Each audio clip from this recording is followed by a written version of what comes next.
Is it possible to be continuously present? Are you, let me say this, we know that I'm not continually present. Hopefully someday, although I will say I think I am, it's just different depths of it. You're bringing out the best in you, in us. It was there. I wasn't thinking about it. It's always there by whatever name. So. And there is here.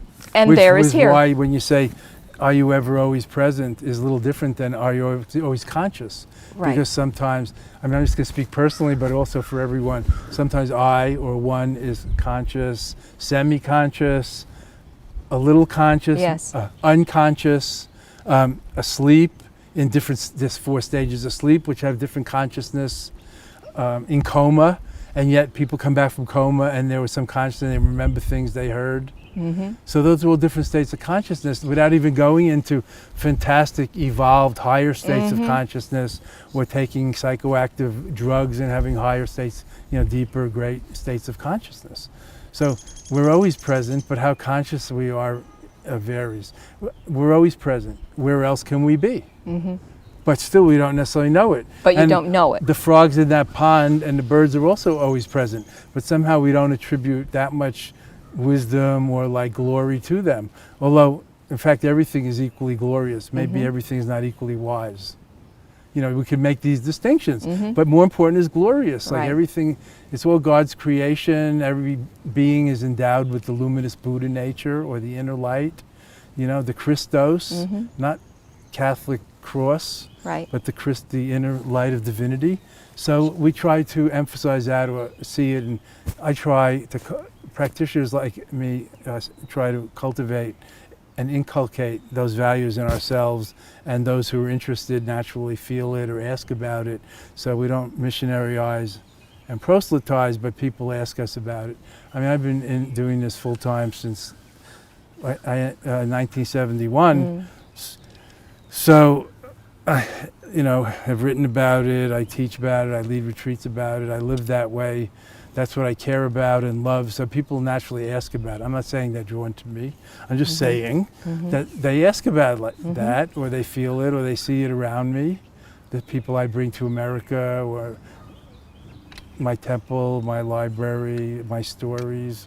And so, but also the heart and soul. Everybody has a heart and soul, mm-hmm. and how much you use it, it depends whether you're a conniving, sharp business person, or you're verging on sainthood, mm-hmm. whoever that is. We're all more or less mostly the same, and everybody has heart and soul and can be touched and can also totally change over. Not just the few sudden awakeners like you mentioned, mm-hmm. which is actually a term in Tibetan Buddhism. There's a very, very, very small percentage of sudden awakeners, mm-hmm. and most people have more gradual awakenings. Mm-hmm.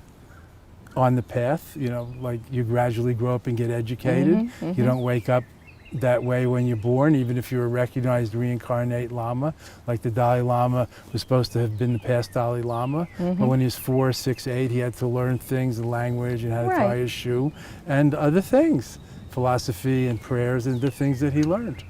So we are like that too. We're not all born like Mozart with the gift of music, which he probably got from past lives mm-hmm. at 5 years mm-hmm. old, playing those concerts. He probably right. even wrote those symphonies.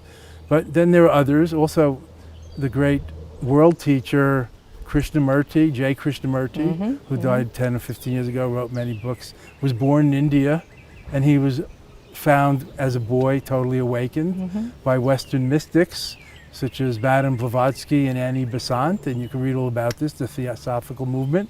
And Krishnamurti was so enlightened that he went along with them for a while. Then he said, I'm not a guru, and I'm same as everybody else. I'm not going to be the head of this great Theosophical movement that makes me its sage and saint and Messiah. And he left, and he was he taught like that the rest of his life. Awareness is all. You can read his 20 books of this sudden awakener, just saying awareness is all. And you don't need religion, and you don't have to, of course he did yoga every morning because he was an Indian guy and that's how he kept healthy.